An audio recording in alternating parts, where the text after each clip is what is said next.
Welcome back to another episode of the Max Term Podcast. Kyle sits here alongside James Finch, and today we are going to get into really the Gustav Forsling contract that he recently signed, but then we'll kind of talk a little bit broader about the situation.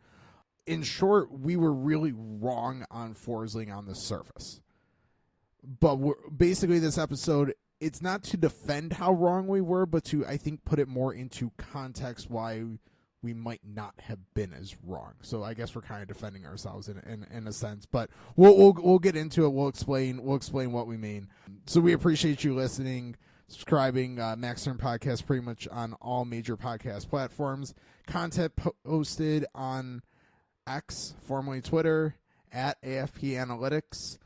And that's where we have our contract projections that we're about to talk about with Forsling. That's where we break down as signings happen, stuff like that. So Gustav Forsling, I also should mention this is my line of work.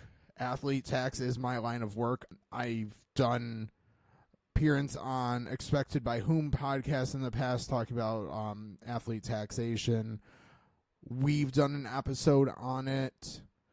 I'm in the middle of doing a lot of hockey players' taxes.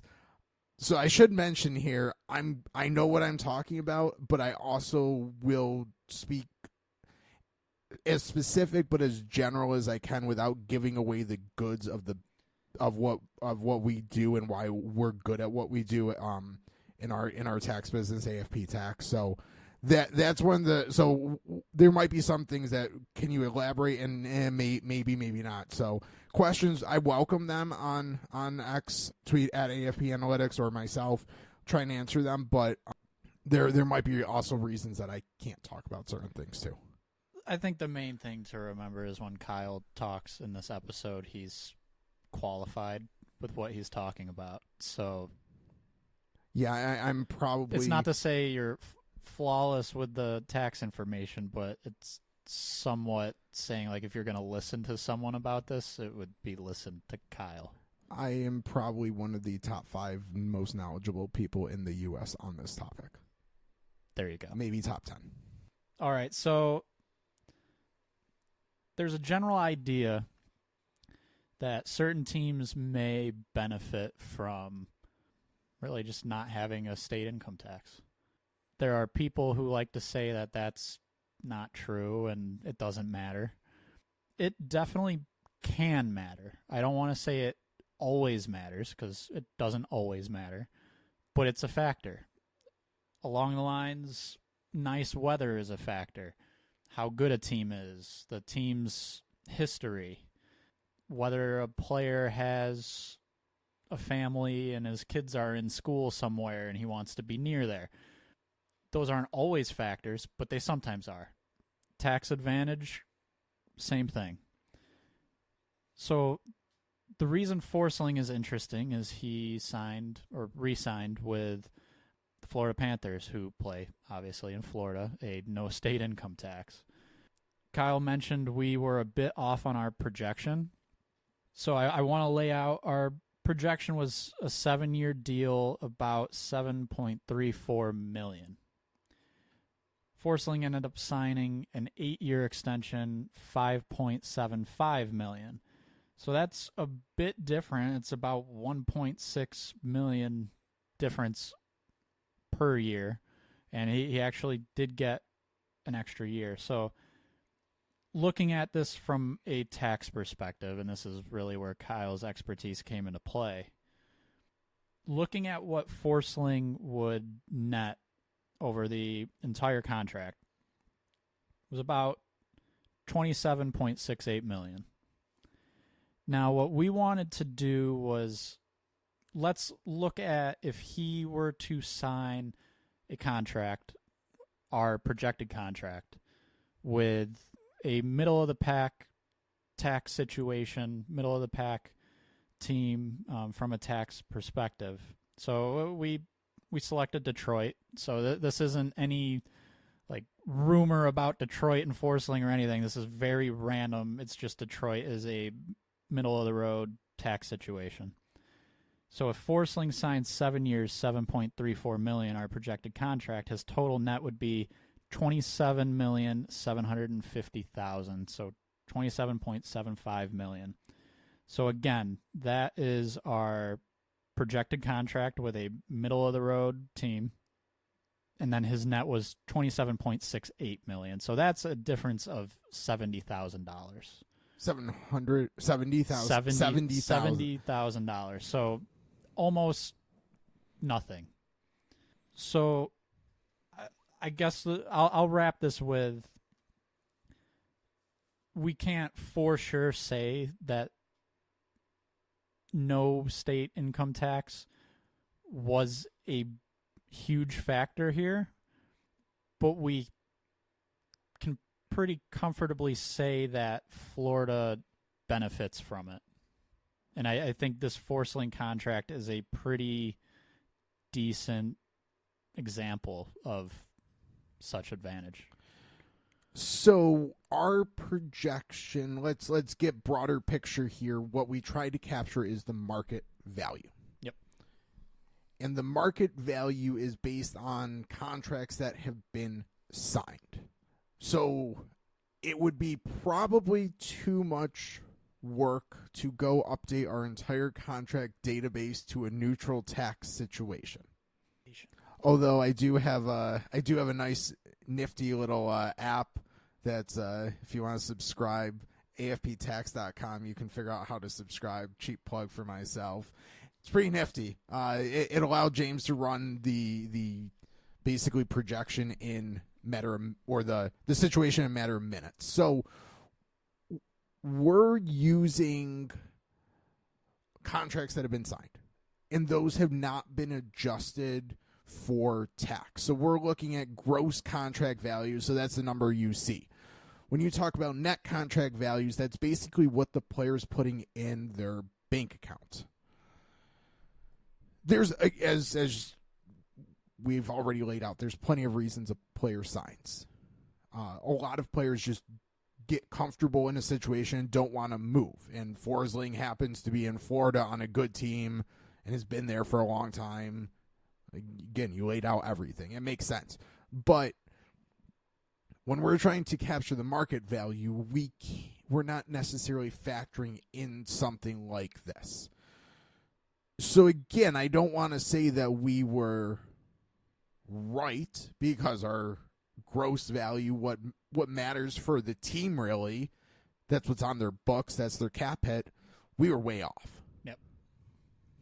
And I think a lot of other people who do a level of, like Dom from The Athletic has like a value. It's a little bit different than we do. His is more like play value they're providing to the team. We're projecting what the contract will be.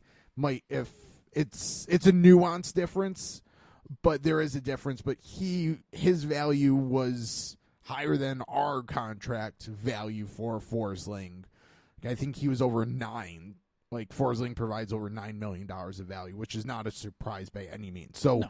I think everyone knew that Forsling took what you would say is a team-friendly deal, hometown discount.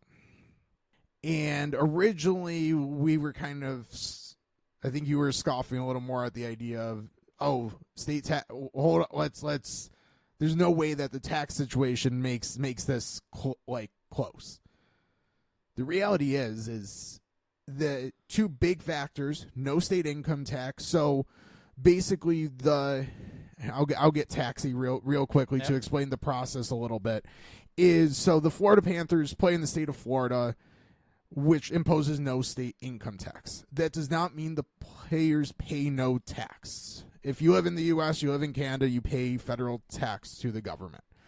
The U.S., any athlete, no matter whether they're on a Canadian team, U.S. team, every state they play in, the state has the right to impose tax on that player. So that means when the Florida Panthers come up to Buffalo, New York, play their division rival, if you will, in the Sabres, and then usually the team will do a Rangers, Islanders, Devils, swing. they have to pay when they're in New York, when they're in New Jersey. They have to pay tax to those jurisdictions, to New York, New Jersey. Those are very high income tax states. So it's not that the Panther player does not pay state tax. He does, but it only occurs when the Panthers are on the road, which is 41 out of 82 games, or when it's based more on how many days spent on the road. So usually a lot of East Coast teams will do a California swing. So they'll owe tax for the days they're in California.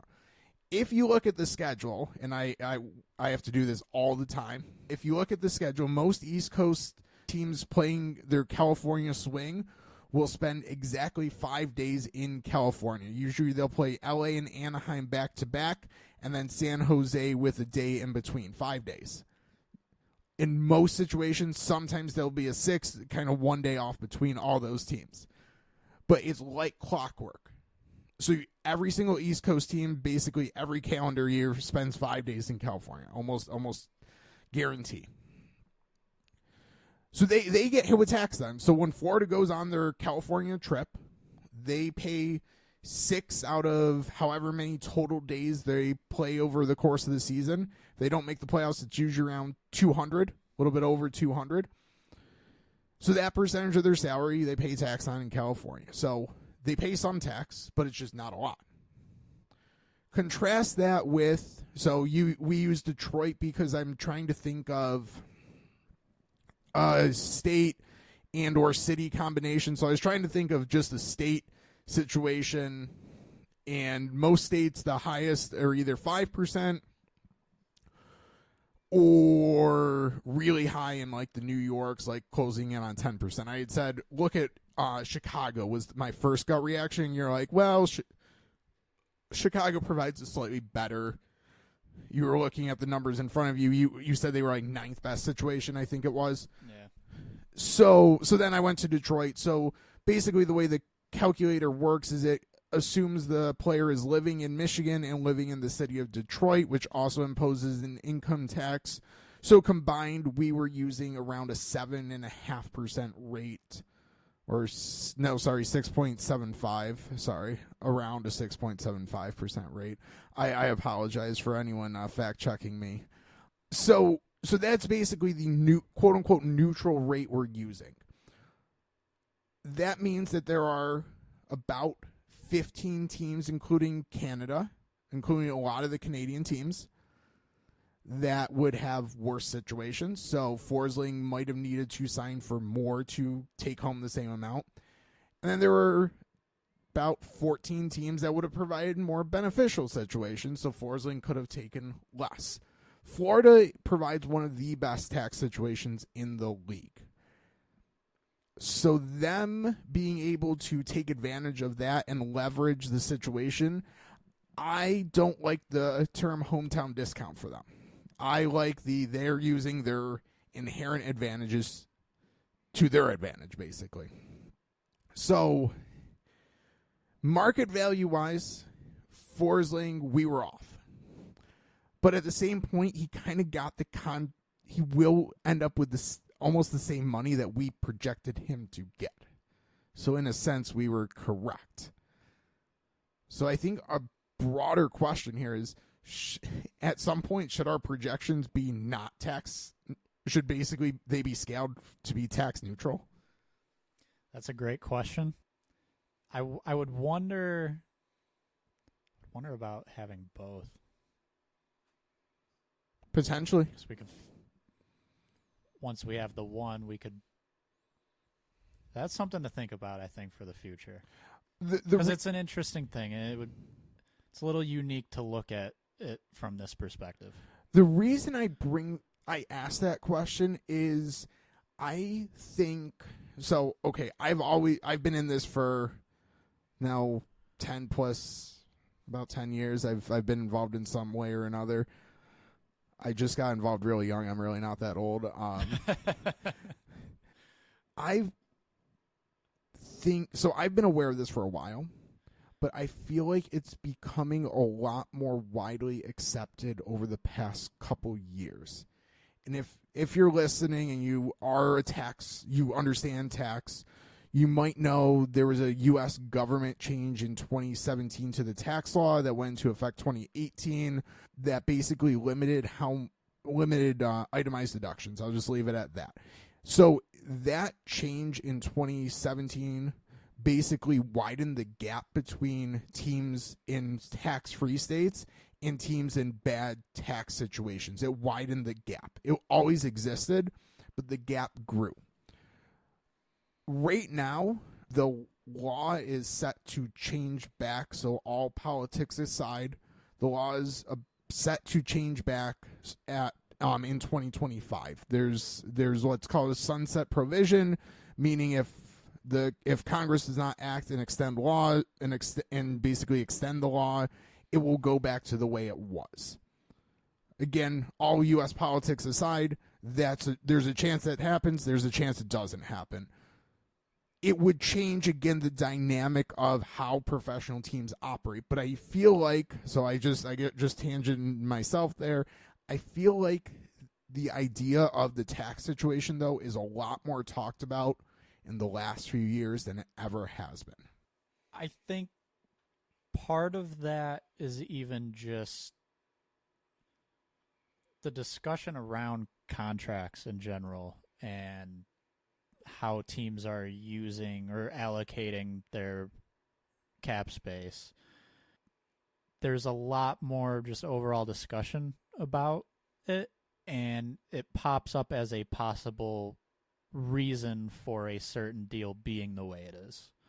I think it's an important reason that without widespread conversation, without social media, it's not something that is as well known and easy to talk about. And that's not a shot at anyone not knowing tax stuff. Like, you know way more than I do. I know a very basic level of tax. So I think in recent years, that's kind of been a big part of it. But we've also seen certain state income tax-free teams, what we would describe as taking advantage of that. So there's Florida, there's Vegas, Washington, Texas. I shouldn't say Washington. Seattle, state of Washington, Washington, yep. Texas, yep. Tennessee. So Correct. Nashville Predators, yep. Possibly. I think we might be missing one. So we got Tampa Bay Lightning and Florida Panthers in Florida. Yep. Tampa's built a dynasty by having players supposedly taking less, yes, really leveraging their tax situation.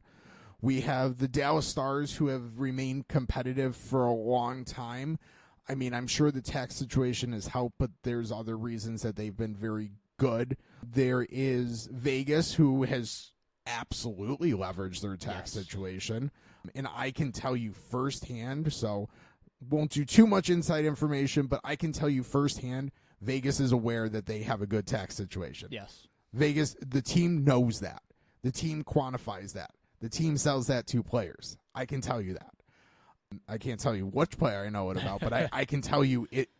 I've seen stuff from Vegas, and they try and quantify it.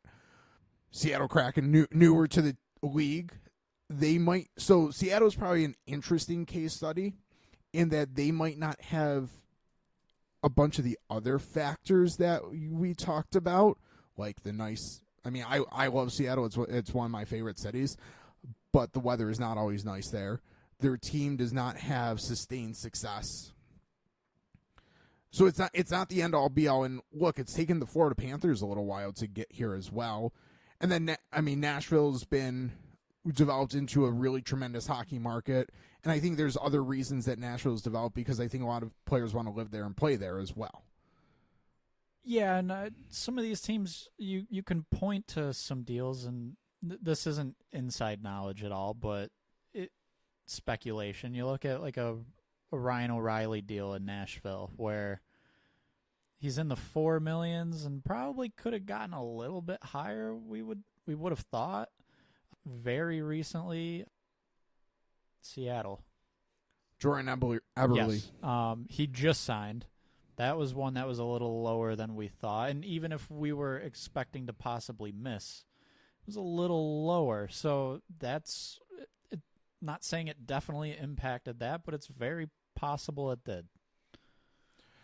So I as much as I think it's important, I'll also counter myself and say, okay, so Arizona imposes a state income tax, but out of every single state that has a team, so you take those states without tax out, Arizona's the next best tax situation, and it's pretty substantial at this point.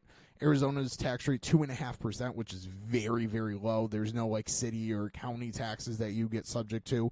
That's not bad at all. Like, and then there's also some tax credits that they provide that make that situation even more ideal if you potentially end up in Canada, or I mean, if you're an NHL player up in Canada playing.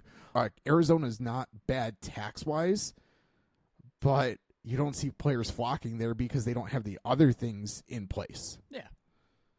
So it's great. It's great that you have that advantage, but you also have to take advantage of that advantage. Yeah, I think that's kind of the perfect way to put it. And I think what you also just described, it's important to highlight that there's the obvious teams and states that don't have any income tax. But that doesn't mean you can just group together all of the teams and states that do have an income tax, because there's differences. It's not like they're all using the same tax rate.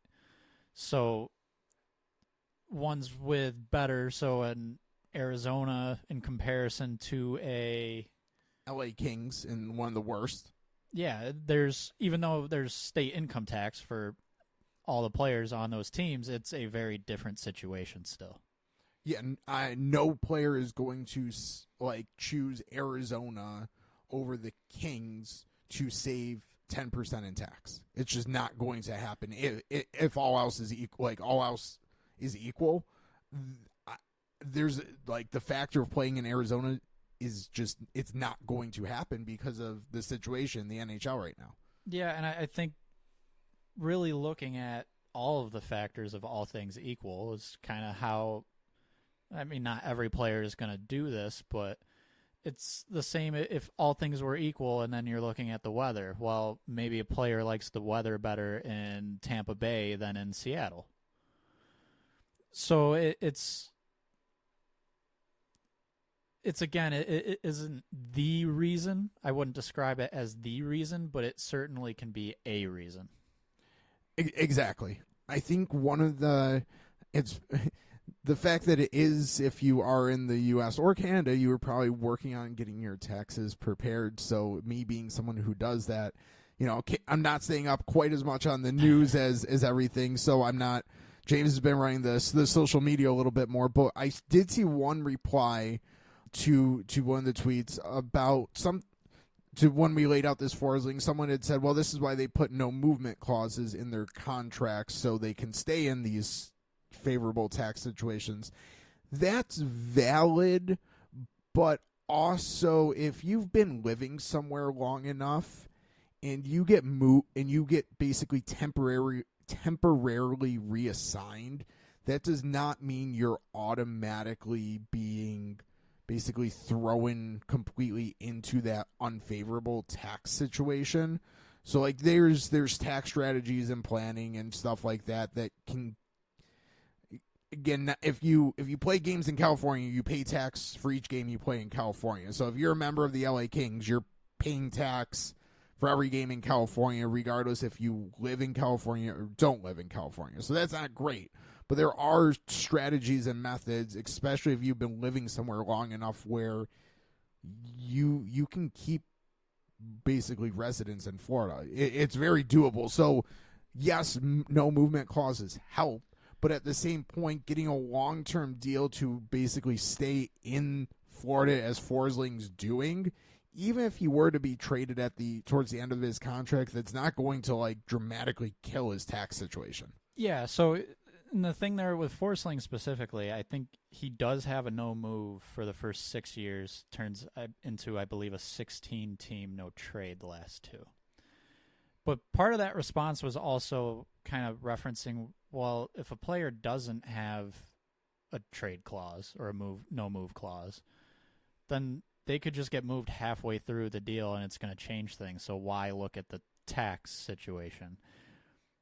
And like you said, if they're moved later on in the contract, it's not going to change things dramatically. But I would also argue that from the standpoint of if you're deciding between a couple teams, let's say I guess we can use the Forsling example we laid out. Let's say Florida and Detroit. If all else is equal, you like both things, and you're just looking at the tax situation, if you're signing a 4-year deal or a 5-year deal, you're not necessarily doing so thinking, okay, yeah, this team's going to trade me in 2 years. That's not how you make life decisions. You're not going to predict, okay, they're moving me in 3 seasons. That's just not how you can make decisions. So looking at it, it's, okay, I'm signing a 4-year contract. That's what I'm going to plan for. So when we talk about how a player might actually decide this and value the differences in the tax situations, I don't think not having a no-move clause or a trade clause is really going to factor into this tax discussion. So I have a role where I work with regularly NHL players. So they're just people. Like, to me, a lot of players are just people. They're the same as like James sitting across from me. Like, they just make more money and have slightly more complex tax situations. But they're just a person who ultimately goes home at the end of the day to their family. Yep. And if you are taking a job, I'm just talking in general here. I don't want to attack this person on Twitter because too much, because it was a good point. It is. But at the same point, if an ordinary person's taking a job, they're not taking a job expecting to be fired in 2 years. It's also very possible they're not expecting to leave. So, I mean, that's kind of talking about the team versus player relationship, or for a regular person, the business versus employee. It's pretty much the same. Yeah, I mean, if you're listening, think about how many people in your life that you know who have been with the same company at the same role for. I know it's a little more common in today's day and age to move jobs, but at the same point, I'm sure anyone listening to this knows people who have literally spent their entire career with the same company. Like, my parents worked pretty much at the same jobs for my entire life. And then they both retired. Like, they weren't expecting to go anyplace else. They were never looking to go anyplace else. A player has that same mentality. Yes, their career's shorter. Yes, they make more money. Yes, they play they're high profile. But at the same point, it's no different than anyone listening to this podcast in your own situation. So, you're not making a decision expecting something to necessarily happen. You're making a commitment. You expect both sides to honor that commitment. And I think a lot of times in sports, the players get painted as the bad person because they asked to be traded, they asked to be moved, or stuff like that. I mean, but no one has a problem when the team says, oh, we'll just kick you out the door in at whatever time. Like, trade deadline recently passed. One of the interviews that I think stuck out was Kyle Oposo on ESPN talking about how he had to tell his basically talk to his kids that he's going to be going to Florida, and he knows that he's not going to see them very often, if at all, for the rest of the season. Elias Lindholm had made that reference in when leading up to the deadline with Vancouver, saying it's been a tough adjustment because he's been living out of a hotel. I mean, that's the reality. That's not an easy situation. So you sign these contracts kind of expecting to be on that contract to be honored, just like anyone would with a contract. Yeah, and I think another important thing to point out, and I would not to pile on to the response we got on Twitter, but the majority of contracts, they play them out with who they're signed with. So right now there was the trade deadline. Everything's hectic. People are wondering who's going to get traded. There's all these deals going down. In general, most players, most contracts aren't traded. And how many that were traded were players with more than a few months left on said contract? Exactly. So I think the thing that keeps popping into my head, and I think it's the overarching theme here, because there's always people saying it really matters or it absolutely does not matter. I think the best way to put it is it can matter. It doesn't have to matter. It doesn't always matter, but it certainly can, just like all the other factors we've talked about. So I think we're kind of to the end of this episode. We've exhausted. I mean, we weren't exactly sure where we were going to go. We know we wanted to hit on Forsling. We know we wanted to talk about it. Really, the takeaway that we kind of ultimately are too long, didn't read, point to the Twitter thread was the two things that for Forsling is the 8th year that the collective bargaining agreement allows Florida to offer that no other team would have been able to offer, and the fact that Florida is based in a state that has no income tax. Those are the two main, those allowed Forsling to basically take a quote-unquote hometown discount that really wasn't much of a discount when you start to talk about neutral kind of situations. So that's kind of the too long didn't read or too long didn't listen to the episode summation. Yeah, I think that's about perfect. So with that, we appreciate you listening. Again, I guess I want to reiterate, we're not trying to explain away why we're wrong, but I think provide context why our projection was off but not off. I don't like the idea of trying to defend ourselves every time we're wrong, because we got to take some L's sometimes, but this is a situation where context is important. It is a deal beneficial to the team. It's going to allow the Panthers to probably keep one or both of Sam Reinhart and Brandon Montour, as well as Forsling, so not have as much turnover. I still think they lose someone. I do think it's also possible that one or both of those players could come in a little bit less than what we would expect their market value to be.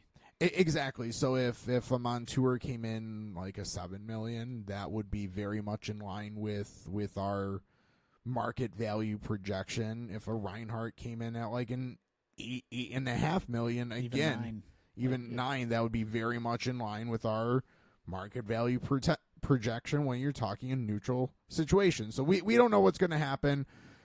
Chance someone test free agency, because Florida's not the only state without income taxes. There's other states there's other teams that provide really good advantages. It's just Florida's got a good team with great weather, new practice facility, good ownership. There's not much to dislike about the Panthers. Everything's going well for them right now. I won't make a Florida joke. I'll leave it at that. So there's a lot going well for the Panthers, and players wanting to sign there is not surprising. So if they take a little less, let's not label it a hometown discount. Let's label it as they're smart. They know what's going on with the tax situation. So with that, appreciate you listening. Subscribing, Maxterm Podcast, available on pretty much all major podcast platforms, at AFP Analytics on Twitter. And with that, we'll talk to you next time.